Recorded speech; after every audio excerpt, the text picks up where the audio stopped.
एक केस जो आसानी से सुलझाया जा सकता था, उसमें इतने लूप होल्स हैं कि अब सीबीआई जांच की मांग हो रही है। आज 21 मई है।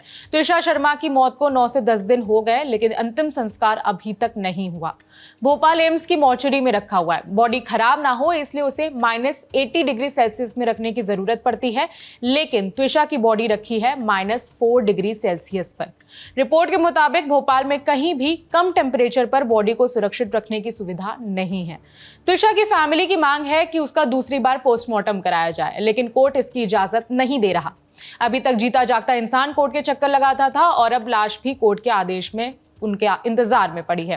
खैर, त्विषा शर्मा की सास गिरिबाला सिंह, जो कि रिटायर्ड जज हैं, उन्हें केस में आरोपी बनाया गया है। हाँ, वो अलग बात है कि वो अग्रिम जमानत पर हैं और वो मीडिया के सामने खुलकर अपने इंटरव्यूज दे रही हैं। पिछले 9-10 दिनों से केस का मुख्य आरोपी, जो दूसरा मुख्य आरोपी है त्विषा का पति समर्थ सिंह, वो फरार है। पुलिस ने उसकी जानकारी देने वाले के लिए पहले 10,000 रुपए का इनाम रखा था, अब बढ़ाकर उसे 30,000 रुपए कर दिया गया है। पुलिस भी जनता के भरोसे बैठी है। एक महिला जिसने अपनी जान दे दी, उसकी बॉडी 10 दिनों से पड़ी है, लेकिन पुलिस अभी तक मुख्य आरोपी को नहीं पकड़ पाई। खैर, दूसरे आरोपी पर आते हैं, गिरिबाला सिंह पर। जैसा कि हमने आपको बताया कि गिरिबाला सिंह खुद भी जज रह चुकी हैं। ऐसे में उनके ऊपर आरोप हैं कि वो बचने के लिए अपने कॉन्टैक्ट्स का इस्तेमाल कर रही हैं। दैनिक भास्कर ने एक रिपोर्ट छापी जिसमें दावा किया जा रहा है कि गिरिबाला ने 13 मई को, यानी त्विषा की मौत के बाद, कई सारे जजेस को कॉल किया। उसमें से एक नंबर डिस्ट्रिक्ट जज का भी है।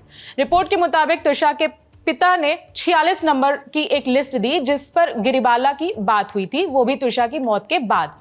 लिस्ट में एक नंबर जांच एजेंसी के बड़े पद पर बैठे एक जस्टिस का भी है। रिपोर्ट के मुताबिक इन नंबरों पर कई बार लगातार कॉल किया गया।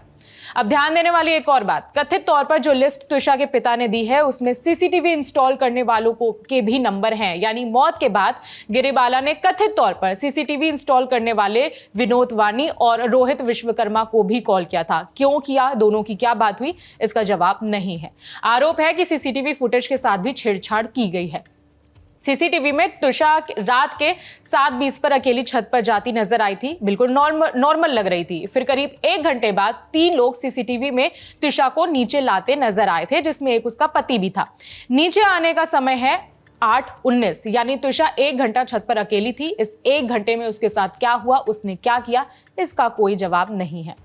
20 मई को त्विषा के पिता नवनिधि शर्मा ने रिटायर्ड सैनिकों के साथ मुख्यमंत्री मोहन यादव के साथ मुलाकात की। मुख्यमंत्री ने आश्वासन दिया है कि अगर कोर्ट दोबारा पोस्टमार्टम के आदेश देता है तो सरकार पार्थिव शरीर को दिल्ली एम्स तक पहुंचाने की व्यवस्था करेगी।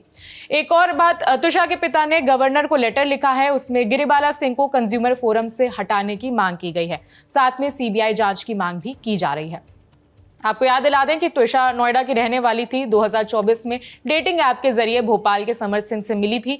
परिवार की रजामंदी से दोनों ने दिसंबर 2025 में शादी कर ली थी और शादी के ठीक 5 महीने बाद त्विषा ने जान दे दी। मौत के बाद त्विषा के कुछ व्हाट्सएप चैट सामने आए जिसमें वो बार बार अपने परिवार को बता रही थी कि उसका मेंटल हरासमेंट किया जा रहा है, वो फंस गई है। परिवार का आरोप है कि बेटी को परेशान किया जाता था और प्रेगनेंसी के बाद कैरेक्टर पर सवाल उठाए जाते थे। दूसरी तरफ ससुराल पक्ष का दावा है कि त्विषा मेंटली अनस्टेबल हो गई थी और ड्रग एडिक्ट थी। वैसे बता दें कि पोस्टमार्टम रिपोर्ट में ड्रग्स के कोई निशान या फिर सबूत नहीं मिले हैं। अब एक्शन की बात करें तो दोनों आरोपी खुलेआम घूम रहे हैं। सास अग्रिम जमानत पर है और पति फरार है और त्विषा का शव मॉर्चरी में रखा है। इस खबर में इतना ही। अपडेट्स आप तक पहुंचाते रहेंगे। मेरा नाम है विभावरी। देखते रहिए दी लेलन टॉप।